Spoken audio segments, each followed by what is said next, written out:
There are places in this world where the walls seem to remember things they shouldn't, where the air itself feels heavier than it has any right to, and where people who have never met, who come from different walks of life and different corners of the earth, walk away telling the exact same story. They describe the same figures in the same hallways, the same cold spots in the same rooms, the same voices whispering the same words. These are not stories told around campfires or embellished for entertainment. These are accounts given by police officers, military personnel, scientists, and ordinary people who had no desire for attention and no reason to lie. And the question that lingers, the one that crawls under your skin and stays there, is simple. If none of these people know each other, if they have no connection and no motivation to fabricate, then what exactly are they all seeing? The year was 1817, and in the rural farming community along the Red River in what is now Adams, Tennessee, a man named John Bell was working his land on a day that began like any other. The sky was clear, the work was steady, and the field stretched out in every direction. The kind of peaceful, unremarkable afternoon that defines life on a frontier farm. But then Bell spotted something in the cornfield that stopped him dead. It was an animal, but not quite any animal he had ever seen. It had the body of a dog, but the head of a rabbit, and it sat there, staring at him with an expression that seemed almost deliberate, almost knowing. Bell raised his rifle and fired. The creature vanished before the shot even landed, disappearing into the rows of corn as if it had never been there at all. And that night, the knocking began. At first, the sounds were tentative, raps on the outside walls, scratching along the wooden planks of the house like fingernails dragging slowly across the grain. The Bell family, consisting of John, his wife Lucy, and their children, including teenage daughter Betsy and son Drury, tried to ignore it. They told themselves it was animals, raccoons maybe, or possums getting bold with the cold weather rolling in. But the sounds grew louder. The knocking migrated from the outside walls to the inside ones, echoing through the bedrooms at all hours. Then came the sounds of chains dragging across the floor, of dogs fighting in rooms where no dogs existed, of what sounded like rats gnawing on the bedposts, even though no rats could ever be found. It was Betsy who bore the worst of it. She would wake screaming in the night, her hair being yanked by invisible hands, her cheeks stinging from slaps delivered by something no one could see. Covers were ripped from beds. Furniture moved on its own. And as the weeks turned into months, the Bell family could no longer keep the secret. Neighbors were invited over to witness the disturbances, and witness them they did. One after another, members of the community came to the Bell home and left shaken. They heard the knocking. They saw the chairs slide across the room. They felt the same cold spots in the same locations, and more than a few reported being touched or shoved by something that was not there. But the most unsettling development was when the entity found its voice. At first, it was a faint whisper, like the sound of a frail old woman trying to speak through a closed door. Over time, the voice grew stronger, louder, and more articulate. It called itself Kate, and it seemed to know everything about everyone. When visitors arrived, the voice would greet them by name and recount private conversations they had held in their own homes, miles away. It quoted scripture with perfect accuracy. It sang hymns, and it declared, in a tone that left no room for negotiation, that it had come for two purposes. The first was to kill John Bell. The second was to prevent Betsy from marrying her sweetheart, a neighbor boy named Joshua Gardner. Word of the haunting spread across Robertson County and beyond, drawing hundreds of curiosity seekers to the Bell homestead. Among them, according to a widely repeated account first documented in an 1894 book by newspaper editor Martin Ingram, was General Andrew Jackson himself. Jackson, who owned property nearby and whose 3 of John Bell's sons had served under him at the Battle of New Orleans, reportedly traveled to the farm with a group of men and a self-proclaimed witch hunter in tow. According to the account passed down through family and community testimony, Jackson's wagon became inexplicably stuck on a flat, dry road. No amount of pushing could budge it. Then a voice, sharp and clear, rang out from the empty air around them, announcing that it would see them that evening. The wagon lurched forward and rolled freely again.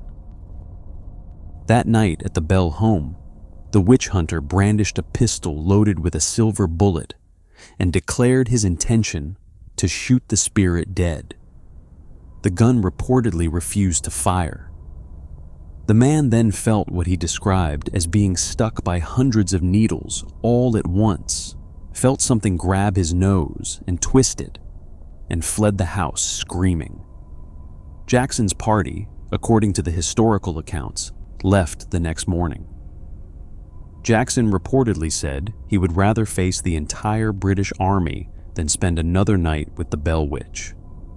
John Bell's health deteriorated steadily over the following years. He suffered facial paralysis, difficulty swallowing, and episodes of confusion. On December 19th, 1820, he was found in a deep stupor from which he never awoke. A small vial of dark liquid was discovered near his bed.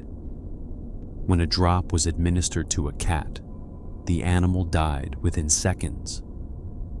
The entity's voice, reportedly heard clearly by multiple family members and neighbors present, declared with satisfaction that it had given John Bell a dose of the poison and that it was pleased he was dead. At Bell's funeral, the voice was heard again, singing a bawdy drinking song as the mourners lowered the coffin into the ground. What makes the Bell Witch case so difficult to dismiss as mere folklore is the breadth and consistency of the witness testimony. This was not a single family making extraordinary claims in isolation. Over the 4-year period, hundreds of people visited the Bell homestead, and the accounts that survive from that era paint a picture of something that was experienced communally, collectively, and consistently. Neighbors who lived miles apart with no particular reason to coordinate their stories described the same phenomena in the same terms. The voice that called itself Kate demonstrated knowledge that could not be easily explained by trickery. On one occasion, the entity reportedly left the Bell home mid-conversation, traveled to the home of a neighbor several miles away, repeated a private conversation that was happening in that home in real time, and returned to pick up where it had left off. The neighbor later confirmed that the conversation the entity had relayed was accurate in every detail. Even the skeptics who came to expose the haunting as a fraud left without explanations.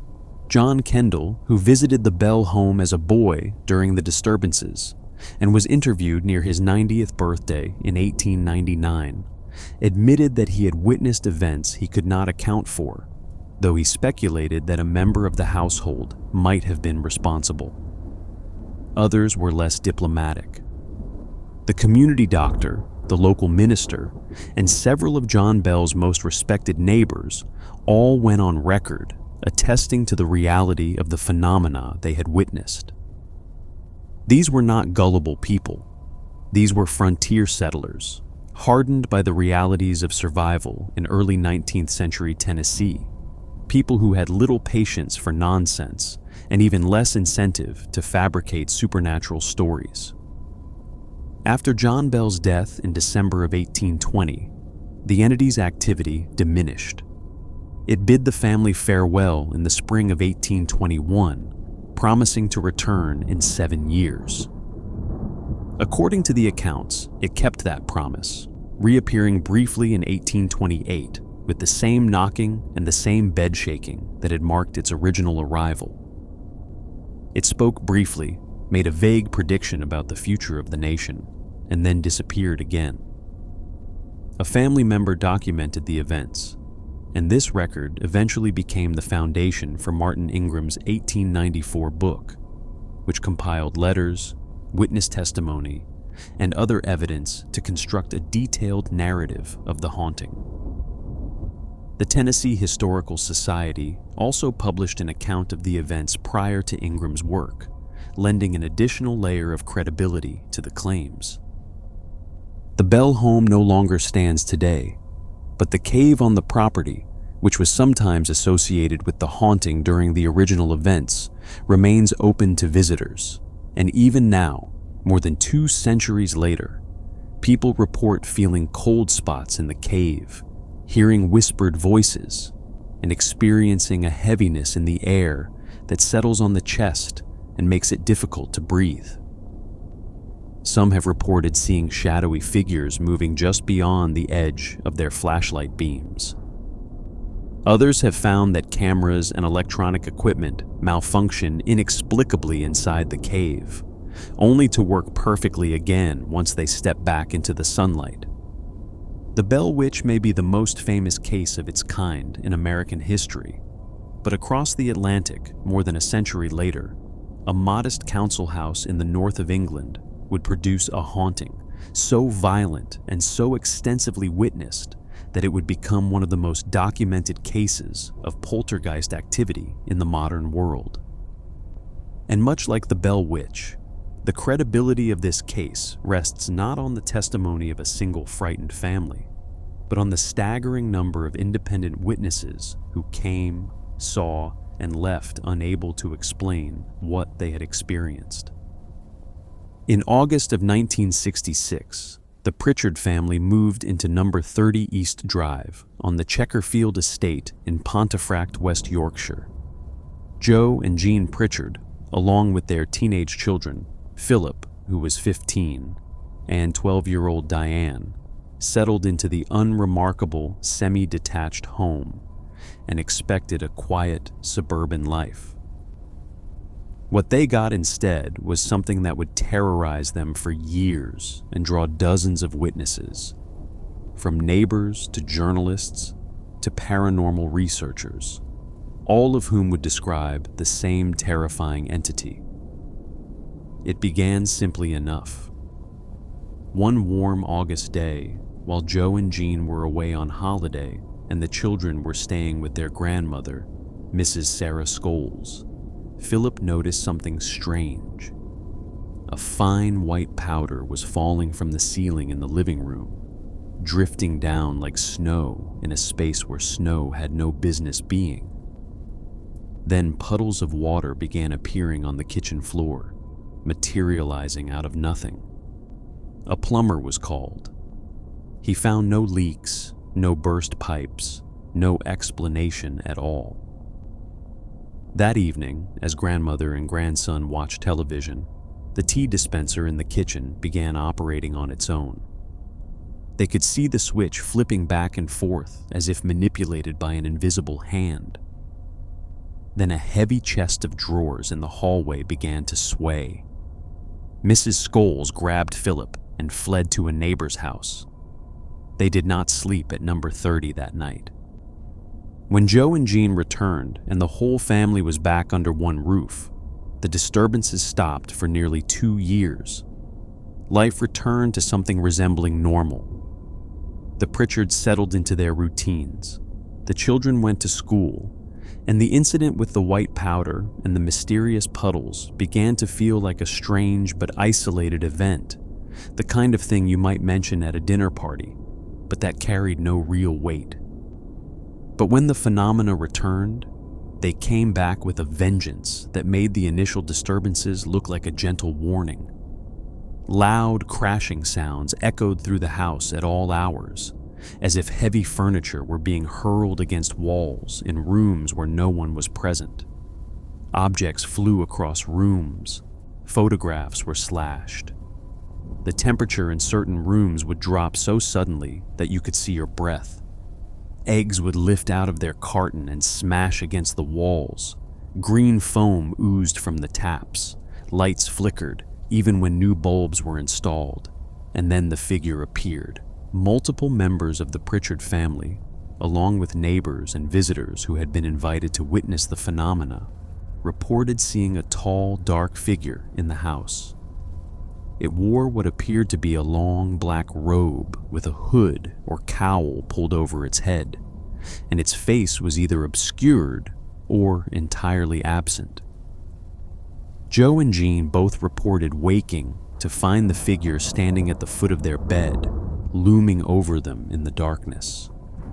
The entity came to be known as the Black Monk of Pontefract, a name born from a local legend that the Chesterfield estate had been built on land near the site where a 16th century monk had been executed for the rape and murder of a young girl. The gallows where he was hanged, according to historical research conducted later, once stood very near to where number 30 now sits. What made the Pontefract case particularly compelling was not just the Pritchard family's testimony, but the consistency of the reports from people who had no connection to each other. Neighbors who had never set foot inside the house before reported hearing the same thunderous bangs from outside. Visitors described the same cold spots in the same rooms. Multiple unrelated witnesses saw the same black-robed figure. And the violence of the entity seemed to focus itself on Diane, the youngest child, in ways that left physical evidence behind. She was thrown from her bed on multiple occasions. Her hair would stand on end as if electrified. And in the most horrifying incident, she was reportedly dragged up the staircase by an unseen force, kicking and screaming. And when it was over, there were clearly visible finger marks around her throat. The case was documented extensively by author Colin Wilson in his book on poltergeist phenomena, and it has since been the subject of the 2012 film When the Lights Went Out, directed by Pat Holden, who was himself related to Jean Pritchard by marriage and who, as a child, had witnessed some of the events firsthand.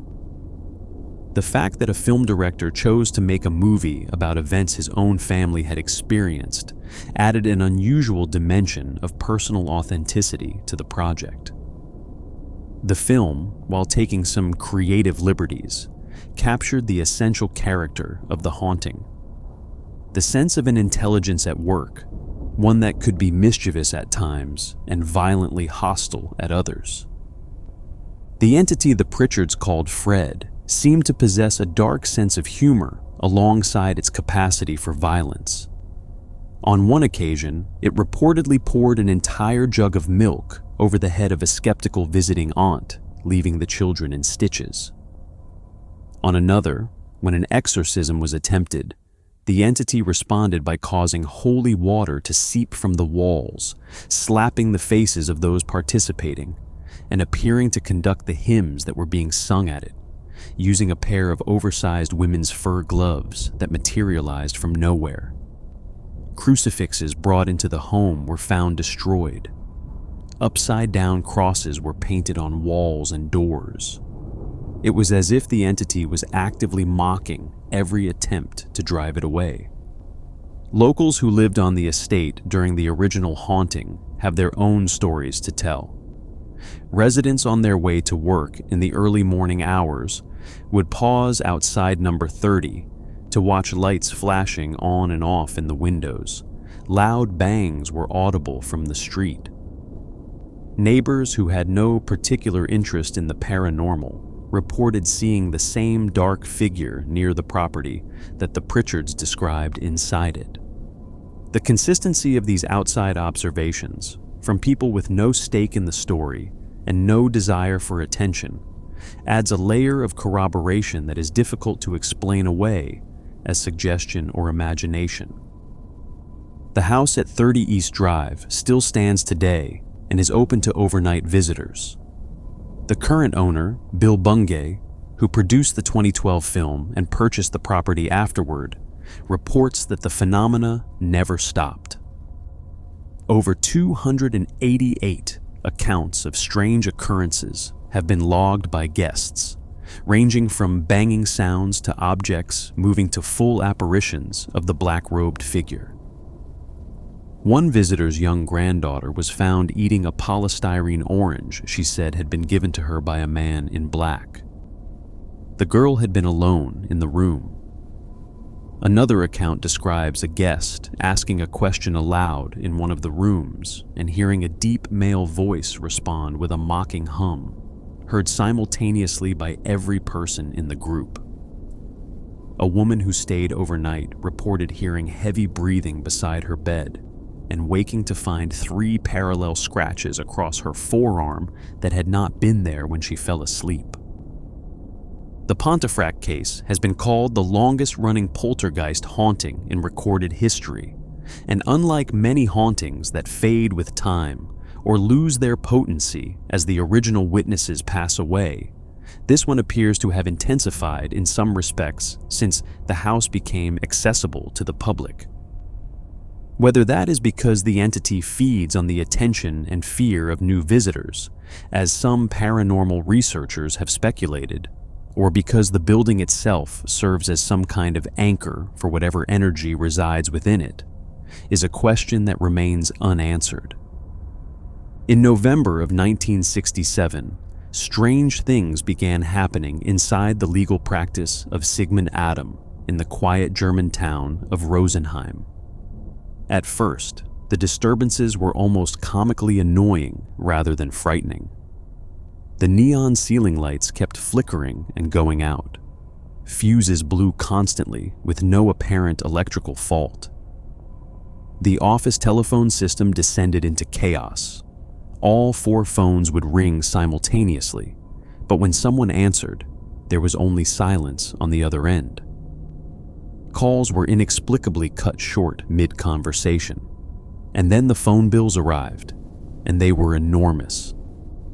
The Deutsche Post installed monitoring equipment and discovered something astonishing.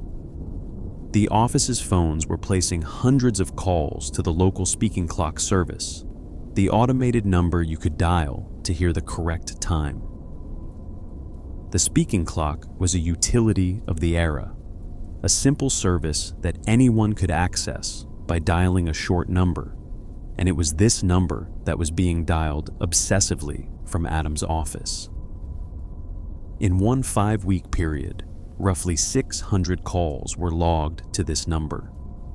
In one particularly frantic 15-minute stretch, the speaking clock was dialed 46 times, sometimes at a rate that appeared physically impossible given the mechanical dialing system in use.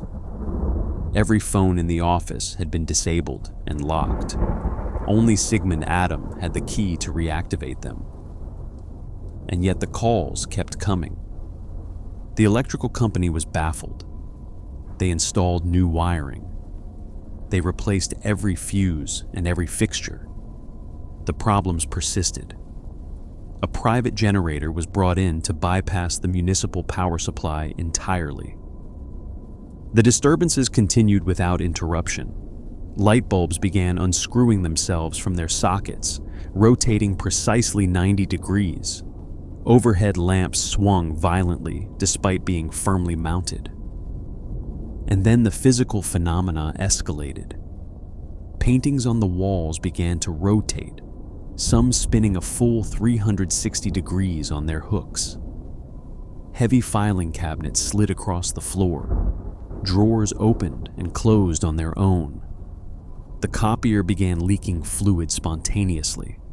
Police officers were called, and they witnessed the disturbances firsthand. Electrical engineers from the local power company filed reports confirming they could find no rational explanation.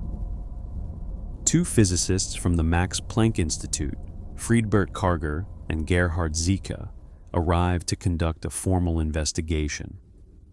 They installed monitoring equipment throughout the office and captured some of the phenomena on film.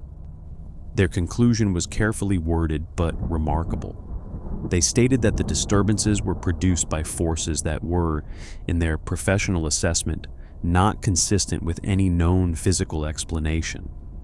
They noted that the forces seemed to be controlled by something intelligent, something that appeared to deliberately evade their instruments. The breakthrough came when investigators noticed a pattern. The disturbances occurred only during business hours. More specifically, they occurred only when a particular employee was present. Her name was Anne-Marie Chaberl, a 19-year-old secretary. When Anne-Marie walked down the hallway, the lights behind her would begin to swing. When she was close to a piece of equipment, it malfunctioned. When she was on vacation, the office was perfectly quiet. When she returned, the chaos resumed instantly.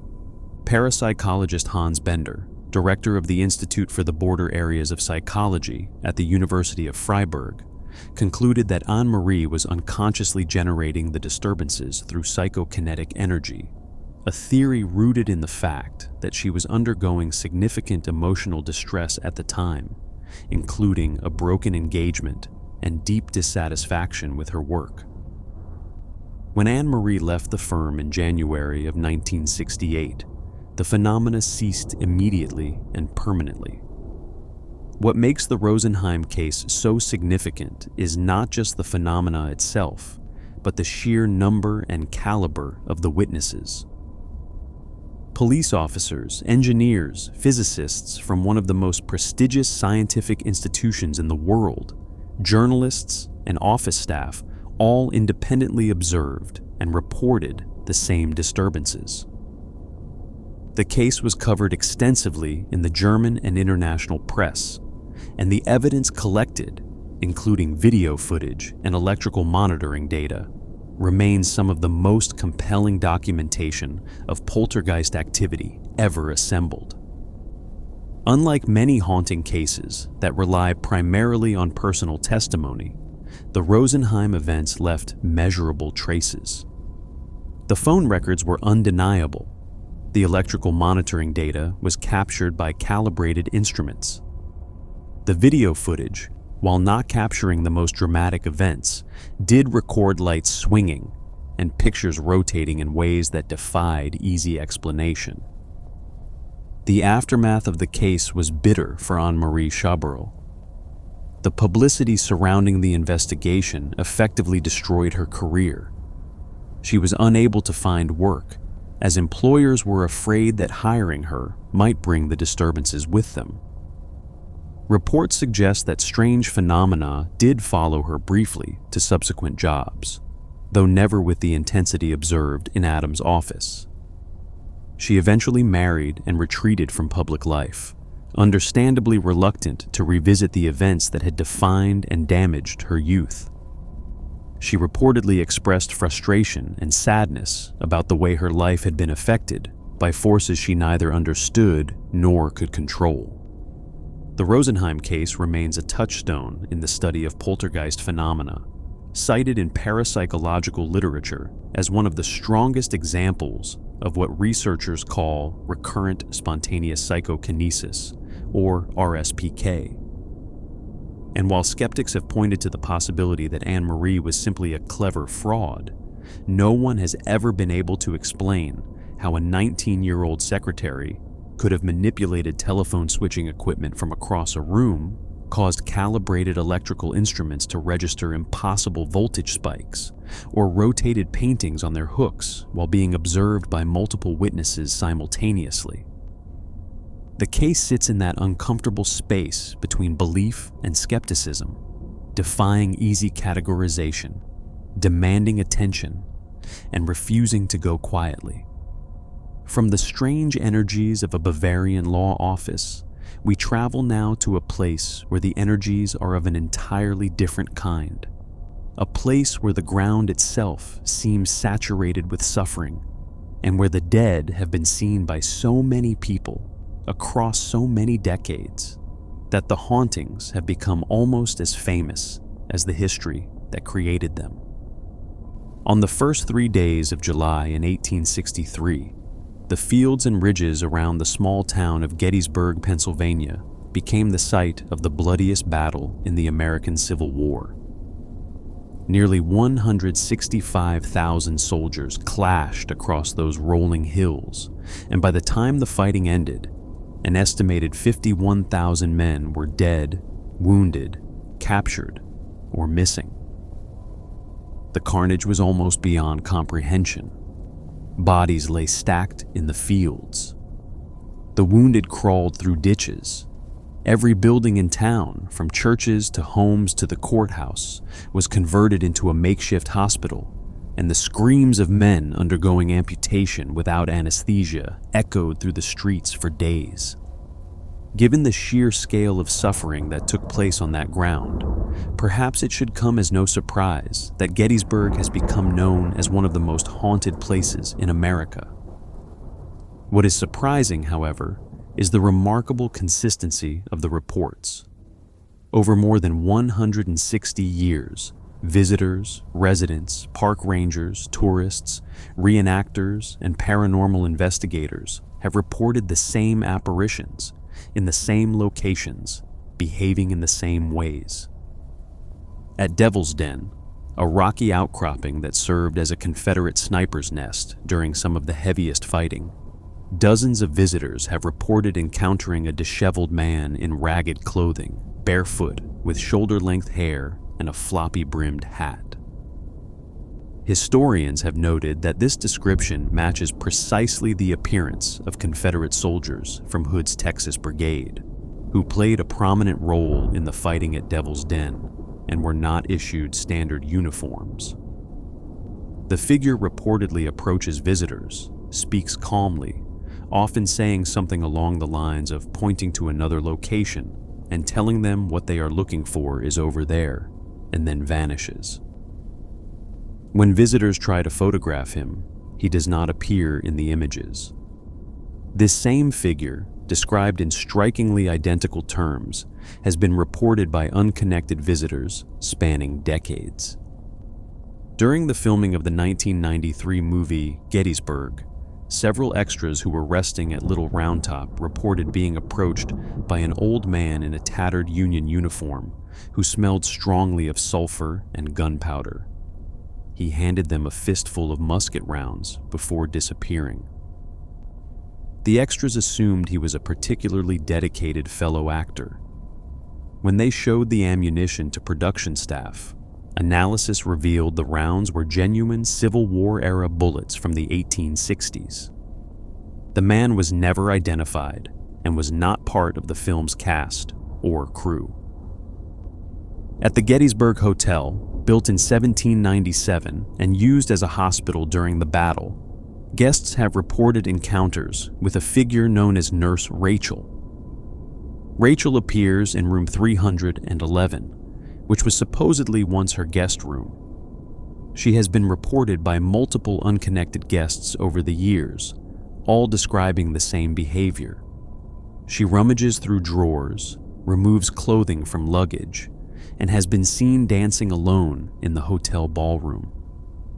The descriptions are consistent across decades of reports, from guests who had no prior knowledge of the legend. At Gettysburg College, which also served as a hospital during the battle, 2 female employees in the early 1900s reported getting into an elevator and being whisked past their selected floor directly to the basement, where the doors opened to reveal a scene of horrific Civil War-era surgery. Ghostly surgeons were frantically operating on wounded soldiers. The doors then closed, and the elevator returned them to their floor. This experience, as unsettling as it is to consider, has reportedly been described in nearly identical terms by other individuals at the college in the years since, always involving the same elevator and the same basement tableau. Park rangers who have been stationed at various buildings within the Gettysburg National Military Park have also contributed to the body of evidence, though the National Park Service has no official position on the existence of ghosts.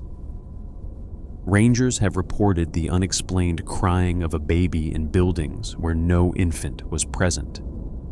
They have heard mysterious footsteps in rooms they knew to be empty. The smell of tobacco smoke has appeared and vanished in enclosed spaces with no apparent source.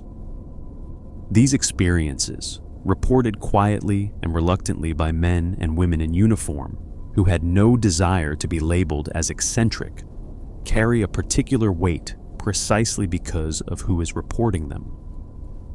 At the Jenny Wade House, the home of the only civilian killed during the battle, visitors have reported hearing moaning, disembodied voices, and sensing a presence that feels profoundly sad.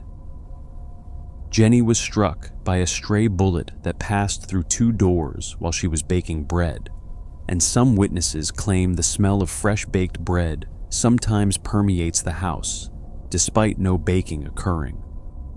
The sounds of children playing have been heard in rooms where no children are present, and electronic equipment brought into the house frequently malfunctions. Perhaps one of the most intriguing aspects of the Gettysburg hauntings is what researchers call the time slip phenomenon. Multiple visitors over the years have reported brief moments where the modern landscape seems to shimmer or dissolve, replaced momentarily by a scene from the past. They describe seeing soldiers in uniform, hearing the sounds of battle, or walking through areas that appear to transform into a field hospital or an encampment before snapping back to the present. These experiences, while impossible to verify scientifically, have been described by enough independent witnesses with enough consistency to warrant at least serious consideration. The apparitions at Gettysburg are almost universally described as non-aggressive. They appear focused, purposeful, and utterly unaware of the living people observing them, as if they are echoes of a moment in time rather than conscious entities. They march with purpose. They tend to their wounds. They stare across fields at enemies only they can see. And then they fade, leaving behind nothing but the lingering feeling that something important just happened, something that the ground itself refuses to forget.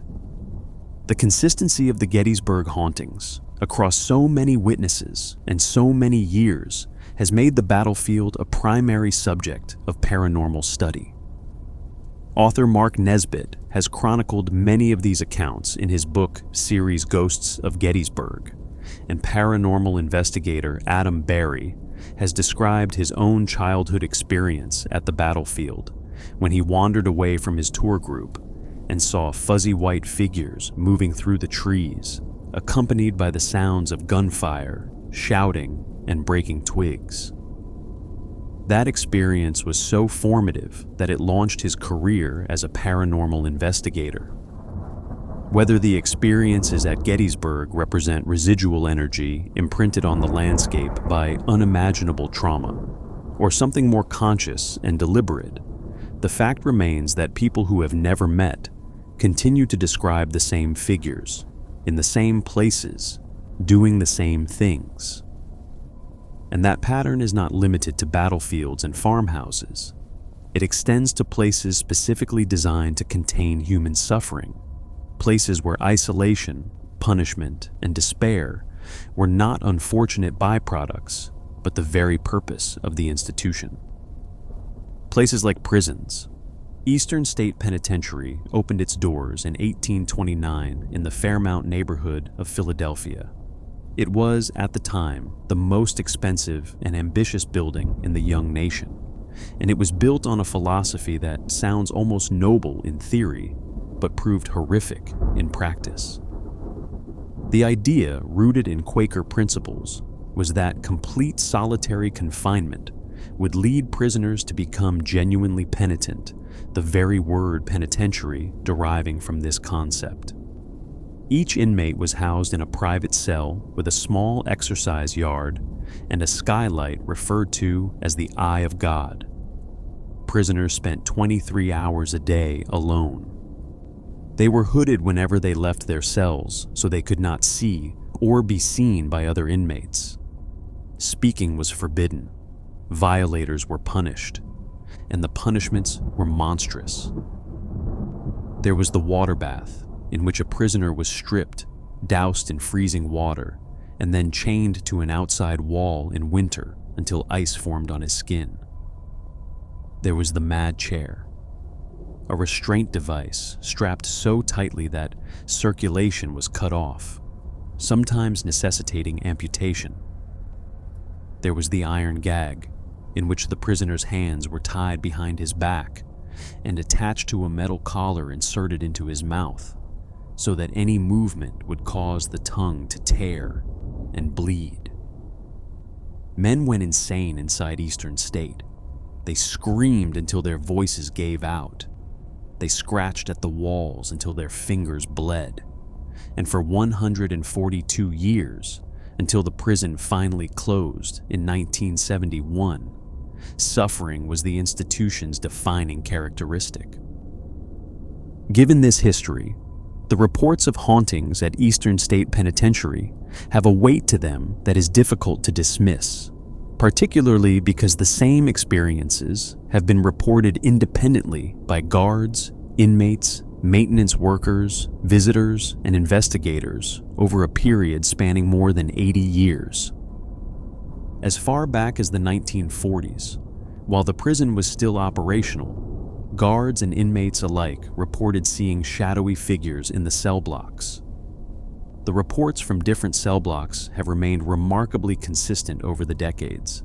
In cell block 12, multiple witnesses, including tour guides, visitors, and former staff, have reported hearing the same sounds: echoing laughter, pained screaming, and disembodied footsteps that lead nowhere. In cell block 6, shadowy figures have been seen darting along the walls by people who did not know the block had a reputation for such sightings. In cell block 4, the reports are perhaps the most disturbing. Visitors consistently describe seeing ghostly faces, contorted and tormented, that seem to beckon them closer. Some report being touched or scratched by something unseen. One of the most compelling accounts involves a locksmith named Gary Johnson, who was hired in the 1990s to help with restoration work. While removing an old lock in cell block 4, Johnson reported that he suddenly felt an overwhelming, paralyzing force take hold of him. He described being unable to move, seeing dark, shadowy forms swirling around him, and feeling what he could only describe as negative energy pressing in from all sides.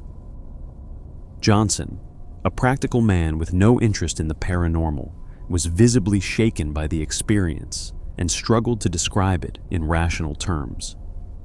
Perhaps the prison's most famous spectral resident, however, dates back to the 1920s. Al Capone, the Chicago mob boss, spent 8 months at Eastern State after being arrested for carrying a concealed weapon. Despite enjoying a lavishly furnished cell complete with oil paintings and a cabinet radio, Capone was reportedly tormented during the night by something he could not see. Other inmates in his cell block heard him screaming in the darkness, begging someone named Jimmy to leave him alone. Many believe this was the ghost of James Clark, one of the 7 men killed in the St. Valentine's Day massacre, a hit ordered by Capone himself.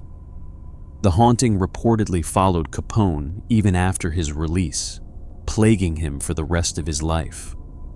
He even hired a psychic medium to rid himself of the entity, but it apparently did no good.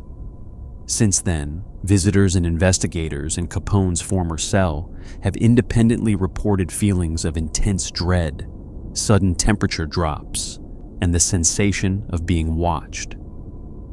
Another recurring figure at Eastern State is a silhouette that has been observed standing in one of the old guard towers. Multiple people, including neighbors of the prison and visitors approaching from outside, have reported seeing a dark figure standing at attention in the tower.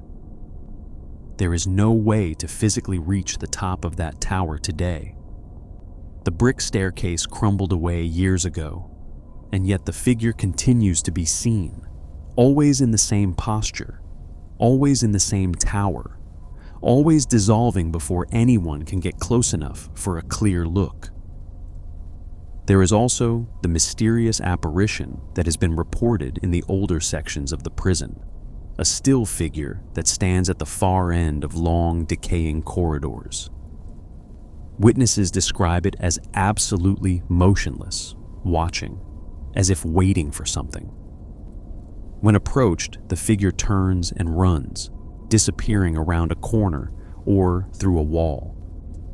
What is particularly striking about this account is that multiple witnesses, visiting on different days and at different times, have described the same behavior in the same corridors, sometimes using nearly identical language to capture the experience.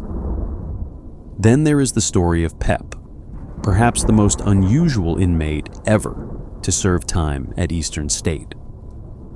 Pep was a black Labrador retriever, sentenced to life without parole in 1924 for allegedly killing the governor's cat.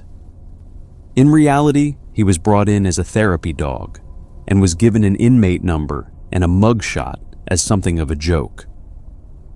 But even Pep, it seems, has not left Eastern State behind.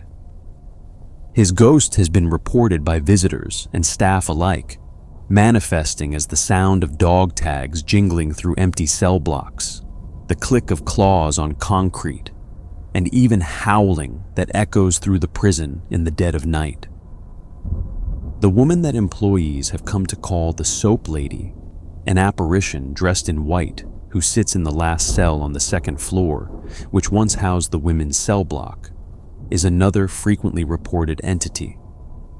She has been seen by so many people over the years that she has become almost a fixture, a spectral resident as permanent as the crumbling walls themselves. The architecture of Eastern State itself may contribute to the experiences people report there. The prison was designed by John Haviland in a revolutionary radial layout, with 7 cell blocks radiating from a central rotunda like the spokes of a wheel. The vaulted ceilings and narrow corridors create extraordinary acoustics, carrying sound in ways that can be disorienting and deceptive. Some researchers, like Chris French of the Anomalistic Psychology Research Unit at Goldsmiths University of London, have argued that the building's acoustics, combined with its dark history and Gothic architecture, create a perfect storm of psychological suggestion. Your brain expects to encounter something frightening, and so it finds it, manufacturing ghostly experiences from random sounds and flickering shadows. It is a compelling argument, and it may explain some of the reports. But it does not explain all of them, particularly the ones that are consistent across witnesses who have no knowledge of each other's experiences and no prior expectation of what they might encounter. Eastern State Penitentiary's ghosts have been featured on numerous television programs, including Ghost Hunters, Ghost Adventures, and MTV's Fear, and the prison's annual Halloween event, Terror Behind the Walls, is one of the most popular haunted attractions in the country. But the most persuasive evidence of the prison's haunted nature is not what television cameras have captured. It is the consistency of the reports from ordinary people spanning decades, all describing the same figures in the same cell blocks, the same sounds in the same corridors, and the same overwhelming feeling that the suffering that occurred within these walls never truly ended. And if the suffering of prisoners can leave an imprint on stone and iron, then what of the suffering of the sick? What of the thousands upon thousands of people who checked into a hospital knowing they would likely never check out? Waverly Hills Sanatorium sits on a windswept hilltop in southern Jefferson County, Kentucky, overlooking the city of Louisville. It was built in 1910 as a small wooden hospital to combat the tuberculosis epidemic that was ravaging the region. Louisville, at the turn of the century, had the highest tuberculosis death rate in the United States, and the low-lying swampland on which the city sat was a breeding ground for the disease.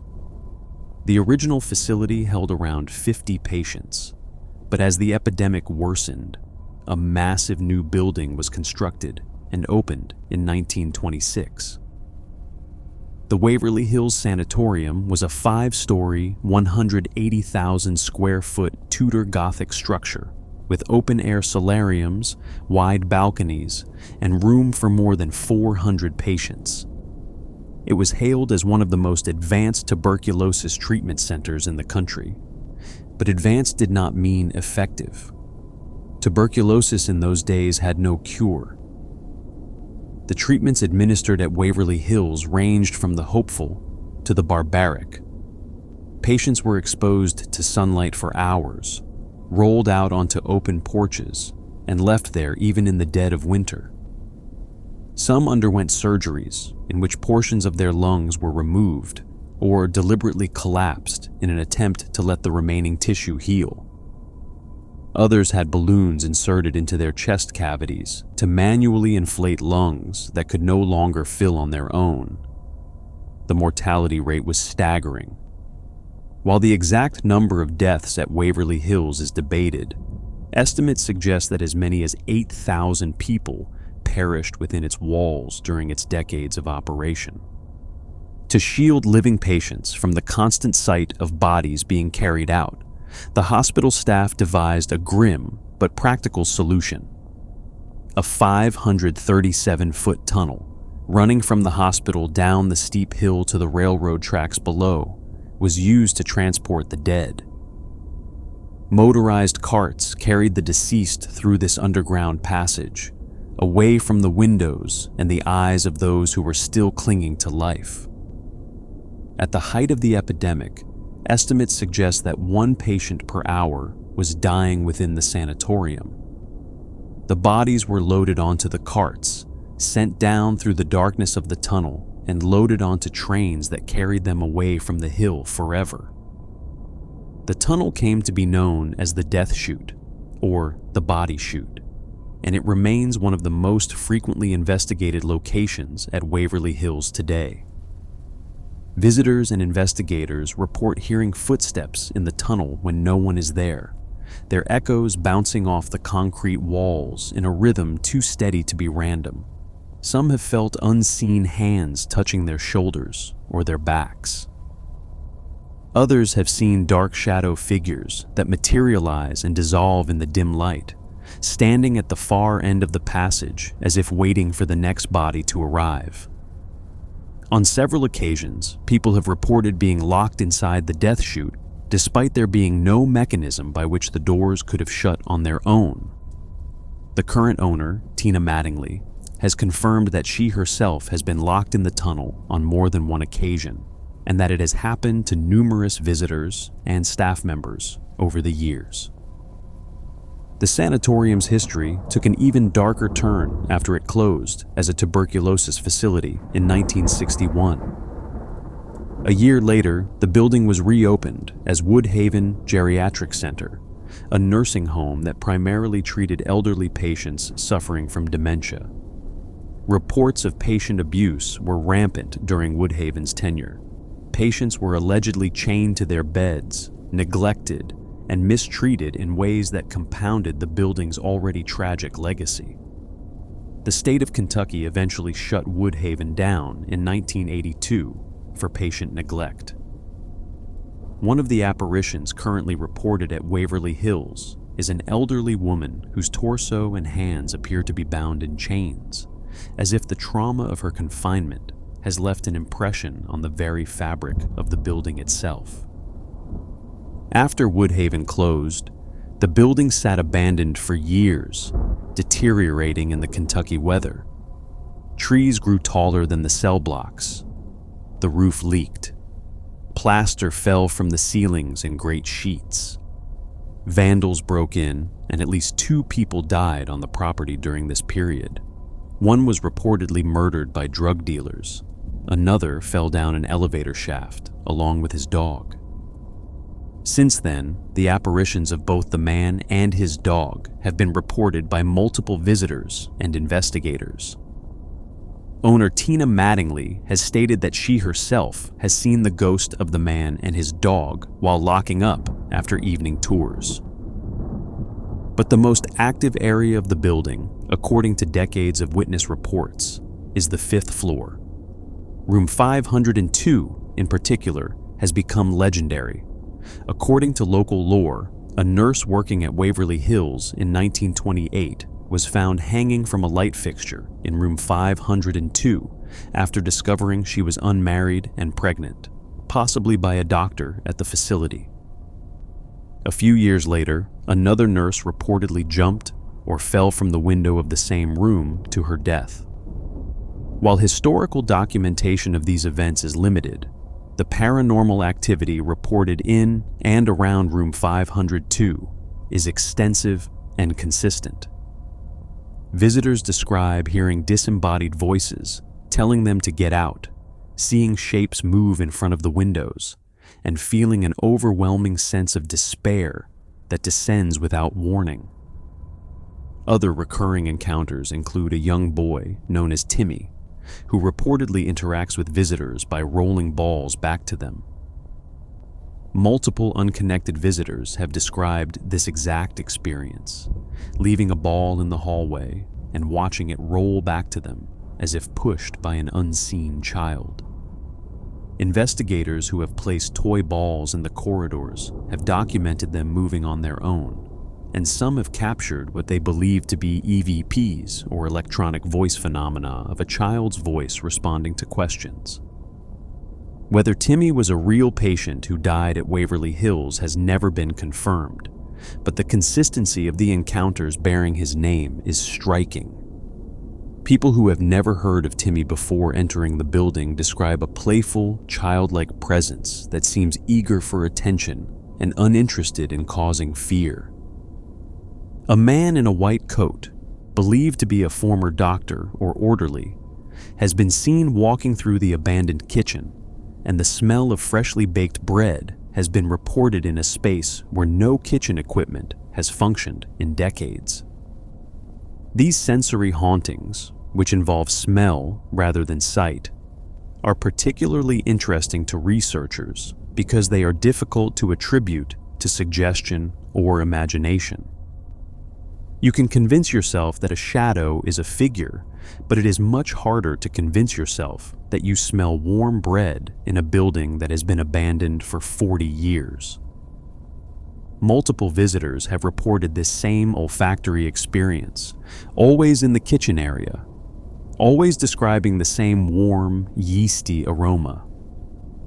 On the 4th floor, shadow figures are among the most commonly reported phenomena, with one entity, known among investigators as the Creeper, described as a large, dark mass that has been seen climbing the walls and even the ceiling. Unlike the other entities at Waverly Hills, which tend to be either neutral or playful in their interactions with visitors, the Creeper reportedly radiates a feeling of intense dread.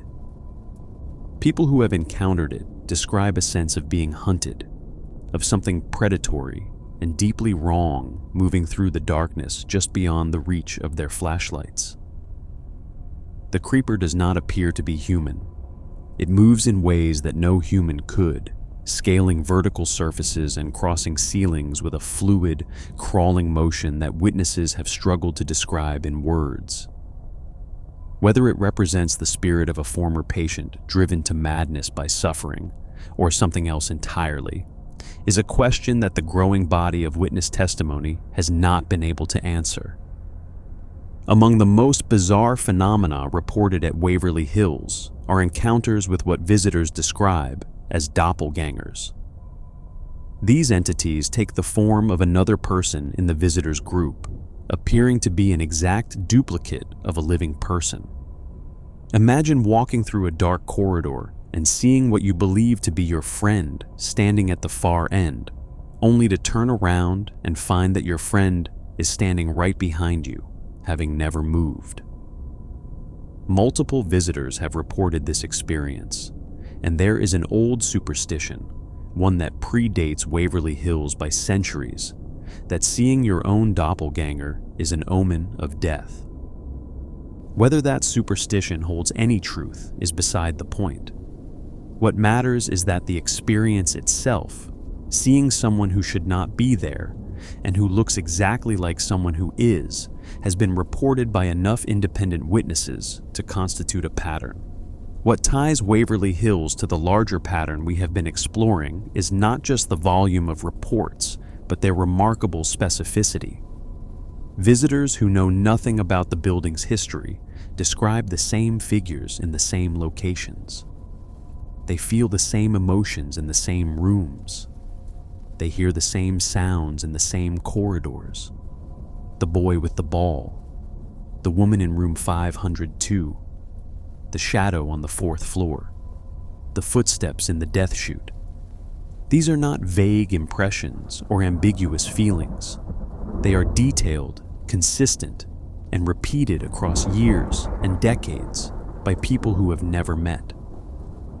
And that brings us back to the question we started with, the one that sits at the heart of every story we have told tonight. When dozens or hundreds of people who have no connection to each other and no reason to fabricate their stories, report the exact same experience in the exact same location, what do we do with that information? How do we file it? Where does it belong in our understanding of the world? Skeptics will point to the power of suggestion, the influence of atmosphere, and the human brain's remarkable ability to find patterns where none exist. They will note that dark, abandoned buildings naturally produce anxiety, and that anxiety can cause the mind to interpret ambiguous stimuli, a draft, a creak, a shadow, as something sinister and supernatural. And those are fair points, reasonable points, points grounded in solid psychology. But they do not fully account for the cases where witnesses had no prior knowledge of a location's history, where the experiences occurred before the locations became famous, or where the details are so specific and so consistent that coincidence starts to feel like an inadequate explanation. They do not explain the soldier at Devil's Den who hands out genuine Civil War ammunition. They do not explain the voice in a Tennessee farmhouse that could repeat private conversations happening miles away. They do not explain why a figure in a guard tower is seen by people who have no way of knowing the tower is inaccessible. And they do not explain why a 19-year-old secretary in Bavaria could make calibrated instruments at the Max Planck Institute register impossible readings. Perhaps the answer is simpler and more unsettling than any theory can capture. Perhaps there are places where the boundary between the living and the dead is thinner than we would like to believe. Places where suffering leaves a mark that time cannot erase. Places where the past does not stay buried, no matter how much we might wish it would. The Bell Farm in Tennessee, the council house in Pontefract, the law office in Rosenheim, the blood-soaked fields of Gettysburg, the crumbling cell blocks of Eastern State, the Hilltop Sanatorium in Kentucky. These are not just locations with ghost stories attached to them. They are places where the same stories keep being told, over and over, by people who were never supposed to meet and who walked away shaken by experiences they never wanted to have. And perhaps, if you are quiet enough and still enough and brave enough to listen, those places will tell you their stories too. The same stories they have been telling strangers for centuries, one terrified witness at a time. If you enjoyed this one, go ahead and hit that like button and subscribe to the channel so you don't miss the next one.